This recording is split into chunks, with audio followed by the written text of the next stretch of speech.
మీ ఇల్లు ఎప్పటికీ పటిష్టంగా ఉండాలనుకుంటున్నారా? కాన్ లైఫ్ కెమికల్ తో ఇది సాధ్యం. ఈ నెంబర్ను సంప్రదించండి.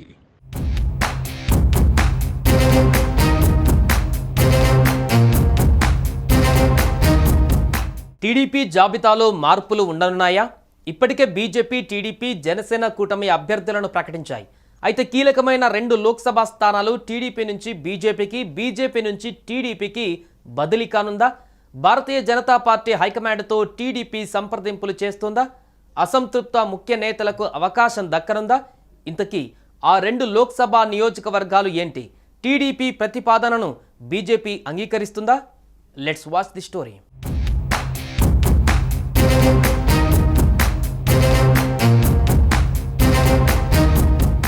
కూటమిలో భాగంగా తెలుగుదేశం పార్టీ 144 అసెంబ్లీ, 17 పార్లమెంటు స్థానాలలో పోటీ చేస్తోంది. ఈ మేరకు ఆయా నియోజకవర్గాలలో అభ్యర్థులను సైతం ప్రకటించింది. అయితే ఇప్పుడు కొన్ని స్థానాలలో మార్పులు చేస్తున్నట్టుగా తెలుస్తోంది. 2 లేదా 3 నియోజకవర్గాలపై ఫోకస్ పెట్టిన టీడీపీ అధినేత చంద్రబాబు ఇప్పటికే ఆయా నియోజకవర్గాల ఇన్ఛార్జీలతో మాట్లాడుతున్నారట. ఏలూరు, నరసాపురం పార్లమెంటు స్థానాలకు సంబంధించి మార్పులు చేయాలన్న యోచనలో చంద్రబాబు ఉన్నట్లుగా సమాచారం. ఏలూరు ఎంపీ అభ్యర్థి మార్పు పైన సమాలోచనలు చేస్తున్నట్లుగా తెలుస్తోంది.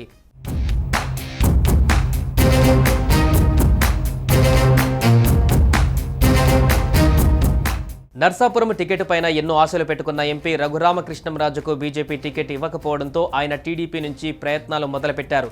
ఎంపీ లేదంటే అసెంబ్లీ నుంచైనా పోటీ చేయాలని రఘురామ తీవ్రంగా ప్రయత్నాలు చేస్తున్నారు. అటు చంద్రబాబు కూడా రఘురామకు ఏదో విధంగా సీటు సర్దుబాటు చేస్తారన్న ప్రచారం జరుగుతుంది. ఈ నేపథ్యంలోనే నర్సాపురం, ఏలూరు ఎంపీ సీట్ల బదలాయింపుపై చంద్రబాబు ఫోకస్ పెట్టారన్న చర్చ పొలిటికల్ సర్కిల్స్లో జరుగుతోంది. ఏలూరు స్థానాన్ని బీజేపీకి, నర్సాపురం స్థానాన్ని టీడీపీకి బదిలీ చేసే విధంగా సంప్రదింపులు జరుపుతున్నట్లుగా సమాచారం. బీజేపీ హైకమాండ్ ముందు టీడీపీ ఈ ప్రతిపాదన పెట్టినట్టుగా తెలుస్తోంది.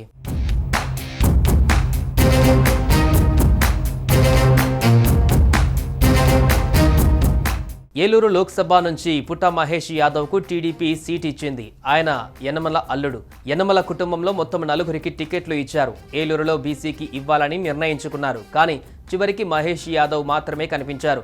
నిజానికి ఏలూరు సీటు బీజేపీ తీసుకుంటుందన్న చర్చ మొదట్లో నడిచింది. తర్వాత టీడీపీ ఖాతాలోకి వచ్చింది. ఇక నర్సాపురం బీజేపీకి వెళ్ళింది. అయితే అక్కడ రఘురామకు టికెట్ ఇస్తారని అంతా భావించారు. కానీ అనూహ్యంగా నర్సాపురం లోక్సభ అభ్యర్థిగా భూపతిరాజు శ్రీనివాసవర్మను బీజేపీ ప్రకటించింది. సాధారణ కార్యకర్త నుంచి ఉమ్మడి పశ్చిమ గోదావరి జిల్లా పార్టీ అధ్యక్షుడిగా, పార్టీ రాష్ట్ర కార్యదర్శిగా ఎదిగిన శ్రీనివాసవర్మకు ఛాన్స్ ఇచ్చారు. దీంతో రఘురామ డైలమాలో పడ్డారు. చంద్రబాబుతో సంప్రదింపులు జరపడంతోనే సీట్లు ట్రాన్స్ఫర్ చేస్తున్నట్టుగా తెలుస్తోంది.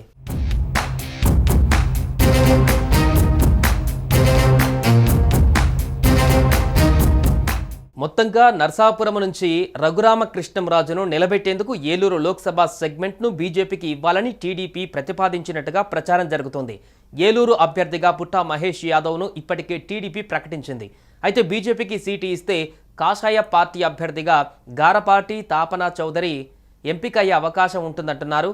ఇక ఒకవేళ 2 పార్టీల మధ్య సీట్ల బదిలీ ప్రయత్నం విఫలమైతే గతంలో ఉభయ గోదావరి జిల్లాలోని ఉండి లేదా మరేదైనా అసెంబ్లీ నియోజకవర్గం నుంచి రఘురామకు టీడీపీ స్థానం కల్పించవచ్చని తెలుస్తోంది. మరి బీజేపీ హైకమాండ్ స్పందన ఎలా ఉంటుందో చూడాల్సి ఉంది.